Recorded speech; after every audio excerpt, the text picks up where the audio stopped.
Hey guys, Rob from Georgia here with you, aka VHS82 apostrophe, with another edition of Something Weird, Just a Thought. Another short ride home, actually. I'm almost home. Just kind of a weird day, but having just seen Oppenheimer on the big screen, the extreme atmosphere. I know it's actually playing in 70 millimeter at some places, perhaps even on IMAX. Probably the way it needs to be seen, but the extreme atmosphere is kind of like a nice slight compromise. If you can't have IMAX, this thing that my movie theater does is pretty good. And man, was the testing of the atomic bomb, just the sound, it was enough to really jolt you. But initial thoughts, it's, oh no, man! I'm still processing. It's still sinking in. I mean, Nolan's masterpiece, maybe. The cast was insane. I'm not, I'm pretty good with my history, but I tend to lean more into military combat, military history. Even the political side of it. I was aware there was a race for the atomic bomb. This movie seemed to suggest contextually that definitively this was the race. The real race was to beat the Nazis. And as fate would have it, there was no need to deploy the bomb against Germany, as once the Battle of the Bulge commenced, really once we got a foothold in '44 in June with Operation Overlord, that is the Normandy operations, the Second Front began. Really, it was just a matter of time. There's no way Nazi Germany could keep up with what, even America, known as the arsenal of democracy, it just wasn't going to happen. But the race was real, I believe. If the Nazis would have gotten their hands on this kind of weapon, it wouldn't have been good. It would not have been good at all.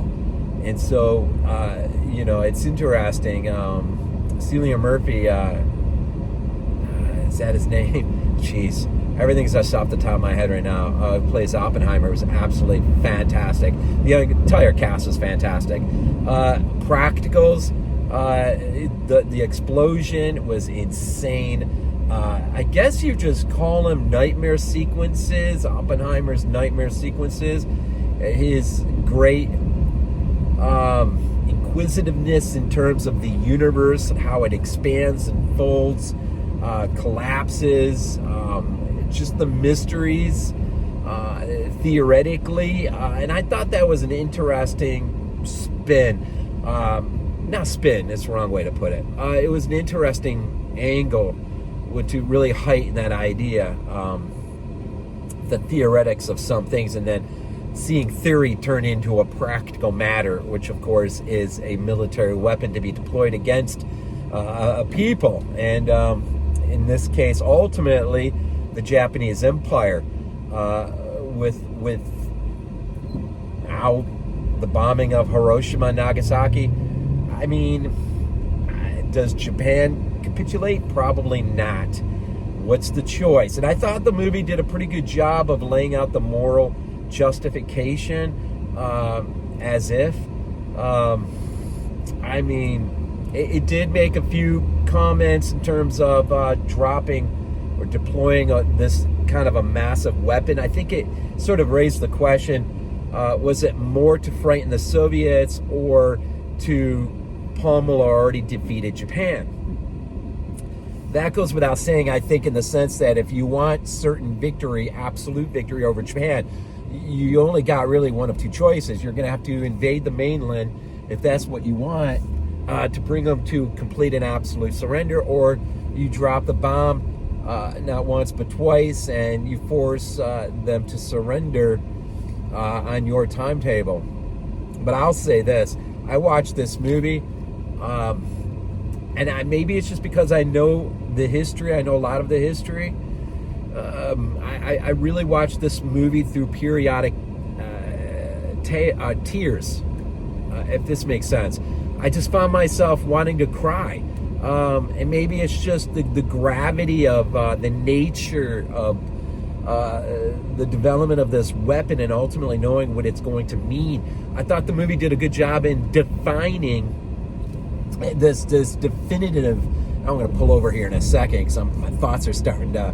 I thought the movie did a good job at defining this moment where once you test the atomic bomb and it is a success, if that's an appropriate word, the world changes, and not for the better. It's ushered into a new age, a new era, an atomic era. And I thought the movie did a really good job at a lot of things. Having Albert Einstein in here and the few conversations between him and Oppenheimer was absolutely fantastic. Especially as the conversation in the beginning or lack of, and how it bookends in the end. It was, just incredible. The guy who played, I can't remember off the top of my head, who played Einstein. I'm just going to pull over for a second. Who played Einstein was absolutely fantastic. And it's not a major role. It's just it's a defining role, though, in terms of the nature and character of Oppenheimer, to a degree, at least in a sense. And again, the nature of the world that is going to open up once this weapon is deemed successful, and also the nightmarish quality. Not quality. It's the wrong way to put it. Just the fact that how seemingly one moment Oppenheimer's in absolute complete control of this project, or seemingly in control of the project, and then as quick as it's there in his control, in his hands, it is now it belongs to the military, the military industrial complex, as Eisenhower would coin it, right? Interesting. A lot of things under the surface. This is a movie that not only demands to be watched, in terms of the framework of the world that we live in right now, not just the danger that ultimately we could possibly see a nuclear exchange, but just with Ukraine at the moment, and not knowing how this is going to end. Both sides of this conflict have nuclear weapons. And, now that, it's sort of come out, thanks to General, I think McChrystal, that the U.S. probably was at fault for bombing the Nord Stream pipeline. Look, this is a situation, I'm not trying to get political, but it's not going to end well. Actually, more geopolitical. It's not going to end well. It can't end well. It's just not going to disappear. And, I would hope a film like Oppenheimer, or even All Quiet on the Western Front remake, which was absolutely fantastic, would serve as reminders in the relevance of these films that we've got bureaucrats in charge of this world right now that probably could care less if a few millions happen to be lost in an exchange, as long as they win some sort of political game or something. I mean, I don't know. I'm not saying that Oppenheimer points directly, to the relevance of the moment, but I think, film in general seems to work like that. Sometimes it's a warning of things to come. I mean, look back as a kid watching The Terminator in the theater. Who could have known that here in 2023, AI would be at the forefront of discussion, and not in all positive ways. So, film is relevant in terms of an art form, and sometimes it can communicate certain things, generally speaking, long term, but sometimes in the short term. And I think, we're seeing some films right now that may be communicating in the short term. You better you better take a hard right or left here soon. And I don't mean to get political either way when I said that, but you better take a real hard turn here, or risk annihilating a good portion on this world that we live in. And Oppenheimer just reminds us of some of the nature of combat, not just in the real and sense of combat like that, but politically. Oh, the backstabbing that goes on in this movie is absolutely horrific.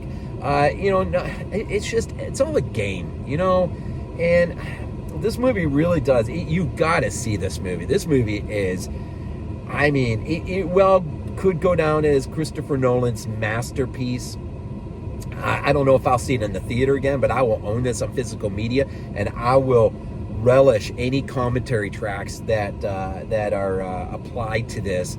And I look forward to just re-immersing myself in a way that I can take some real time. This is just fresh, man. I just came out of the theater a little bit ago with my wife, and we both absolutely were just astonished at just the level of filmmaking here, I think. And again, Casey Affleck, there's a part he plays, but it reminded me almost of Christopher Waltz's scene in the first 20 minutes of Inglourious Basterds, the questioning scene. Some of you will know what I'm talking about. There's a scene that's sort of a shade of that is really, I don't know, Matt Damon, Robert Downey Jr., man, holy cow, did he bring it. It just, wow. And just, whether the history, I haven't really done enough reading to make some sort of historical pronouncement in terms of this film. But it does serve as a really intriguing means of segueing into some deeper reading of the period, and we should. And now, on a lighter note, I will say this real quick. I couldn't help, the horror enthusiast inside of me could not help to be thinking in a kind of a weird way how this movie serves as an interesting prequel of sorts to the events. It is New Mexico, right? And I'm thinking more lines of The Hills Have Eyes remake by Aja. This is the stuff going on here that's going to, infect these people who don't get out of Dodge in time. And now none of that was alluded to in this movie or anything like that. It was just my twisted horror film mind going just for a little bit. But most of the time I spent thinking and pondering the nature of just life and time, and how much of it do we have before it all goes to kaput, as they say. So, if there's any final word I have to just say, if you haven't seen Oppenheimer, you have got to see Oppenheimer. It is worth every stinking penny. I get it if you have kids and feel somewhat forced to go see Barbie or something else, but if there's any way you can make Oppenheimer, it is. I'm almost wondering. One of the lines I heard was the most important film of the century, perhaps in light of some of the thoughts I just shared a few minutes ago. Maybe short-term communication. What's this film trying to get us to start thinking about here? Those are always very curious things. So. Definitely go check it out. It is worth every penny. Okay, I got pizza in the back. I got to get home because the kids are probably wondering where I'm at. And my wife and I kind of parted separate ways. We had a doctor's appointment earlier, so that's why she's not in the car with me. But I'm going to go ahead and shut this down now and get home. And but go see Oppenheimer. It's worth every single penny. As always, go Bills.